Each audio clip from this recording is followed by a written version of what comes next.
আসসালামু আলাইকুম।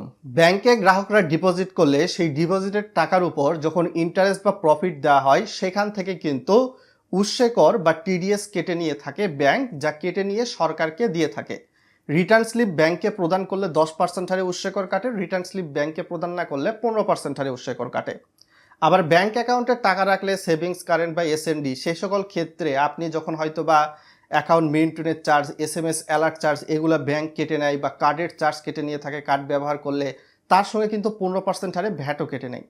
এই 15% হারে ভ্যাট কেটে নেওয়ার অর্থটা কিন্তু আবার সরকারের কোষাগারে চলে যায়।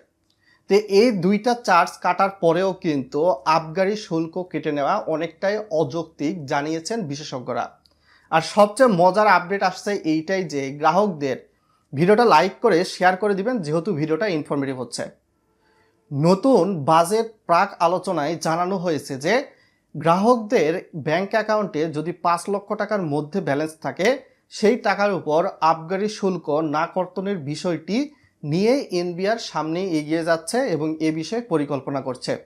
বর্তমান সময়ে ব্যালেন্সে 3 লক্ষ টাকার মধ্যে স্থিতি বা লেনদেন থাকলে 1 বছরের মধ্যে সেক্ষেত্রে আবগারি শুল্ক কিন্তু কর্তন করা হয় না।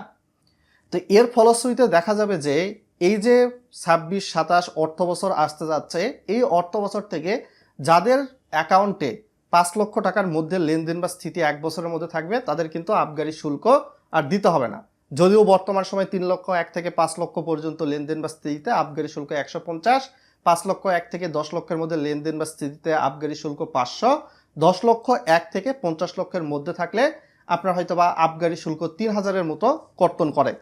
তো এর বাইরেও কিন্তু আপনারা হয়তোবা দেখতে পাবেন 50 লক্ষ 1 টাকা থেকে 1 কোটির মধ্যে লেনদেন বা স্থিতি থাকলে 1 বছরের মধ্যে 5000, 1 কোটি 1 থেকে 2 কোটি টাকার মধ্যে লেনদেন স্থিতি থাকলে আবগারি শুল্ক 10,000, আর 2 কোটি 1 থেকে 5 কোটি পর্যন্ত লেনদেন বা স্থিতি থাকলে 2000, আর 5 কোটির উপরে লেনদেন বা স্থিতি থাকলে সেক্ষেত্রেও কিন্তু 50,000 টাকা আবগারি শুল্ক কর্তন করা হয়ে থাকে। তো সরকার সামনের অর্থ বছরে গিয়ে যারা হয়তোবা ডিসেম্বরে ব্যাংক অ্যাকাউন্ট থেকে আবগারি শুল্ক কেটে নেয়, তো নতুন চার্ট বিবেচনায় হয়তোবা কাটবে, সেক্ষেত্রে এক শ্রেণীর মানুষরা কিন্তু সুবিধা পাবে। তো এনবিআর সূত্রে আরও জানানো হচ্ছে আস্তে আস্তে এই যে ব্যাংক অ্যাকাউন্টে ডিপোজিট রাখলে বছর শেষে আবগারি শুল্ক কর্তন করা হয়, এটা আস্তে আস্তে এনবিআর তুলে দিবে। কেননা একবারে তুলে দিতে গেলে এখান থেকে অর্থনীতির একটা বিপুল পরিমাণ রাজস্ব কিন্তু সরকার পায়, সেটা সিস্টেম ম্যানেজমেন্টের সামনের দিক দিয়ে আগাইতে পারবে না।